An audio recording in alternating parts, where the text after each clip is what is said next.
Well, that's exactly what has happened. The Duke and Duchess of Sussex have given their communications team the boot, blaming them for a series of recent PR humiliations. She is a malignant narcissist. Get a job, Meghan. Fake it till you make it. Shed a tear for poor Meghan Markle. There the delighted Duchess was, all set to steal the King's limelight, and then, suddenly, dramatically, she was stripped of the chance. Damn! Harry and Meghan are their own worst enemies. This is a disaster. This is a flop. Whatever the hell that means, perhaps she'll take solace in her own expanding opportunities. You're in America now, and we don't give a shit about you. Unlike for Harry and Meghan, who yet again seem to have axed their entire staff body. Royal drama alert. And this time, it's animated. Literally. When a cartoon can rattle the most controversial royal couple on Earth, you know it's about to get messy. This is the South Park episode that broke Meghan Markle. That's right. Nothing says that you're impossible to work for a bit of a ball ache and an axe grinder than constantly cycling through various members of staff like hot dinners. After the comedy of errors that was American Riviera Orchard and the ongoing chaos of Manic Meg's scam jam car crash as ever, perhaps caution is called for here. It has been several months now since our beloved Queen has died. Our Canadians are finding it hard to go on. All Canadians, that is, except for our first guest, the Prince and his wife. What happens when a cartoon hits harder than a royal scandal? South Park just dragged Meghan Markle so hard, she reportedly fired her entire PR team in a blind rage. One savage parody triggered a royal meltdown and torched her inner circle. This isn't just a media fail. This is brand annihilation. One animated punchline at a time. Act 1. The Trigger. South Park's savage parody. On the surface, it was just another episode of South Park. But in reality, it was a public execution of Meghan and Harry's carefully curated, privacy-obsessed, camera-hungry brand. The episode, titled The Worldwide Privacy Tour, featured a royal couple who travel around the globe yelling at everyone to respect their privacy, while holding signs that say, "We want privacy and stop looking at us." Sound familiar? We want privacy! Thanks for having us on the show. It's so awesome to be here. It's great. So let me start with you, Sam. It wasn't subtle. It was brutal. The parody painted Meghan as shallow, fame-thirsty, and completely obsessed with her public image. Harry? A lost, clueless lapdog, clinging to relevance and validation in a world that had already moved on. The animated couple bore such a striking resemblance, in voice, clothing, and behaviour, to the Sussexes that no one needed to guess who was being roasted. I think all of us, when you put yourself out there, you open yourself up to criticism, and I totally take on board what you're saying, Ange. And it is a very serious issue and something that, that we all need to be well and truly. Insiders say Meghan was furious, like meltdown level mad, because this wasn't satire. It was surgical. Every jab landed. Every line echoed real criticism that had been bubbling beneath the surface for years. And worse, everyone got the joke. The audience laughed not just because it was funny, but because it was true. Painfully, undeniably true. Act 2, Fallout. Meghan's rage and staff firing spree. According to insiders, Meghan erupted after the episode aired. She reportedly called emergency meetings, slammed her team for letting this happen, and within days, heads started rolling. Senior PR exec, gone. Communications director, fired. Brand advisors, out the door. It was described as a cleanse, or as one insider allegedly put it, "If we can't bury the joke, we bury the people who let it breathe." The Sussexes didn't make a public statement, but the silence was loud. Almost too loud. Strategic, even. But behind closed doors, it was full-on panic mode. Morale tanked. Staff scrambled. Hollywood contacts ghosted. Suddenly, the phone wasn't ringing. Emails went unanswered. The carefully built image of America's most misunderstood royals was cracking under pressure. Meghan allegedly asked, "How was this not shut down before it aired?" But that's the thing. You can't cancel South Park. You can't out-lawyer it. You can't PR spin your way out. And trying only makes it worse. Act 3, Legal Backfire. Why Meghan couldn't sue. Whispers of legal action spread fast. Meghan reportedly explored every option to get the episode taken down. She wasn't just upset. She wanted blood. Calls were made. Lawyers were looped in. Options were drafted. But here's the kicker. You can't sue satire. South Park operates under bulletproof US fair use and parody protection. And if there's one hill the show's creators, Trey Parker and Matt Stone, will die on, it's free speech with a side of total cultural annihilation. They've gone after China, Scientology, Tom Cruise, and walked away clean. You think they were scared of Meghan Markle? Lawyers reportedly told Meghan, "Don't touch it. Suing will only amplify it." And that's exactly what happened. The Streisand effect kicked in hard. Instead of dying down, the episode exploded. TikTok caught fire. Reaction videos flooded YouTube. Clips went viral on Twitter, Instagram, Reddit.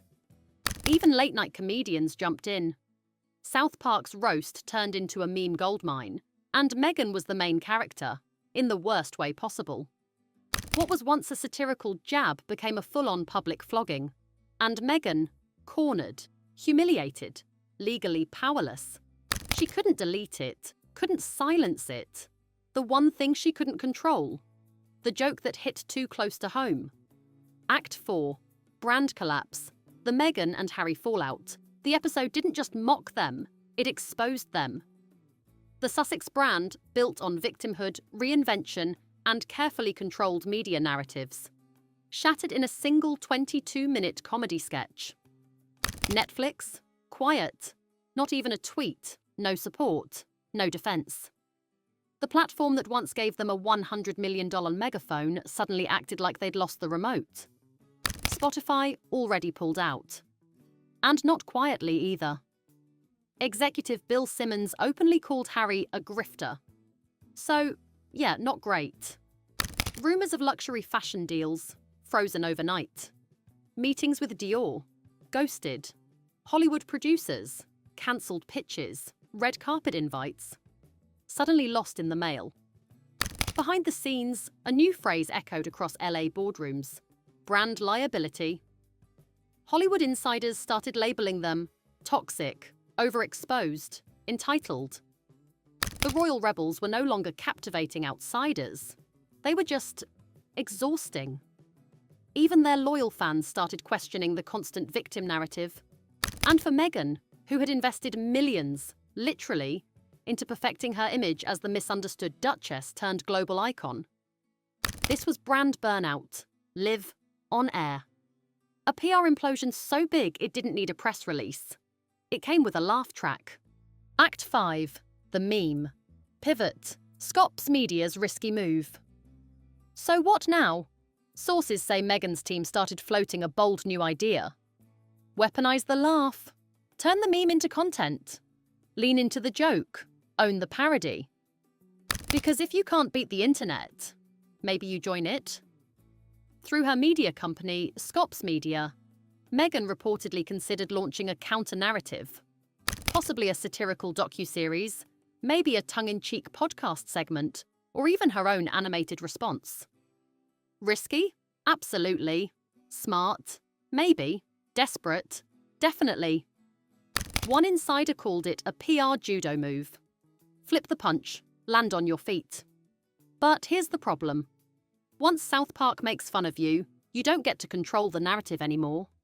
The internet does. And the internet doesn't play fair.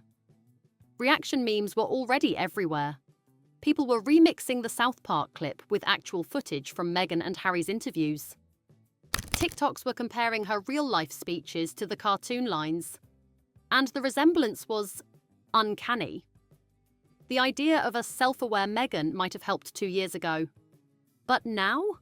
It just smelled like damage control in a meme costume. The brand had already been turned into a punchline. And you can't repackage a joke that everyone's already laughed at. And worse, moved on from. Act 6. The identity collapse. Here's the real tragedy. The South Park episode didn't just hit Meghan and Harry's image. It revealed they don't have one anymore. They're no longer royals, no longer rebels, no longer relatable. Just a brand spiraling through lawsuits, podcast flops, and now a staff firing spree that reads more like a corporate collapse than a comeback. Their identity, undefined. Their public persona, confused. Their relevance, bleeding out. What once felt like a bold rebrand, two royals ditching the crown to speak their truth, now looks more like a poorly managed influencer pivot gone wrong. The world watched them walk away from the monarchy with heads held high. And now, they're doing voiceovers for penguins, fighting cartoon parodies, and hemorrhaging goodwill faster than Netflix can hit cancel. The public has spoken. We want privacy from you. Let that sink in. The same line they made famous has now been turned against them. Not just by South Park, but by millions of viewers tired of the contradictions. Because you can't demand privacy and simultaneously sell your trauma to the highest bidder. You can't slam the royal family and then cling to your titles. You can't condemn the media while secretly negotiating with it behind the scenes. And the internet doesn't forget. Every old clip, every contradiction, every cringy podcast pull quote is being resurrected and stitched into one undeniable narrative. They are not who they say they are. And that's fatal for a brand built on authenticity. What's left now is a warped identity. They're too controversial for royalty.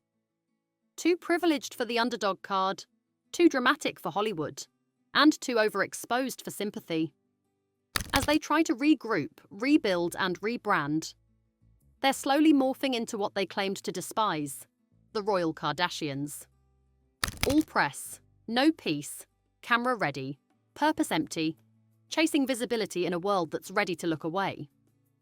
The tragedy isn't that South Park made fun of them. It's that South Park didn't have to invent anything. The parody worked because the reality was already absurd. And now, they're not fighting for their image. They're fighting to be taken seriously. Again. But when your whole brand becomes a meme, that battle might already be lost. This isn't just a PR failure. It's a full-scale collapse of one of the most expensive, carefully managed personal brands in modern history. All undone. By 4 animated characters in Colorado. Think about that. Not a scandal, not a lawsuit, not a royal family bombshell. Just a cartoon with dead eyes, crude jokes, and truth so sharp it cut through millions in PR polish. So the question remains, can Meghan recover from this? Or did South Park just do what the palace never could? Strip the brand, expose the illusion, and leave only silence where a media empire once stood. Only time, and the internet, will tell. If you're still here for the drama, hit that like button. Comment below, was this Meghan's biggest mistake yet? Or just one badly handled meme? And subscribe for more breakdowns of the beautiful, messy chaos we call celebrity culture. Because in the world of fame, even cartoons can ruin your kingdom.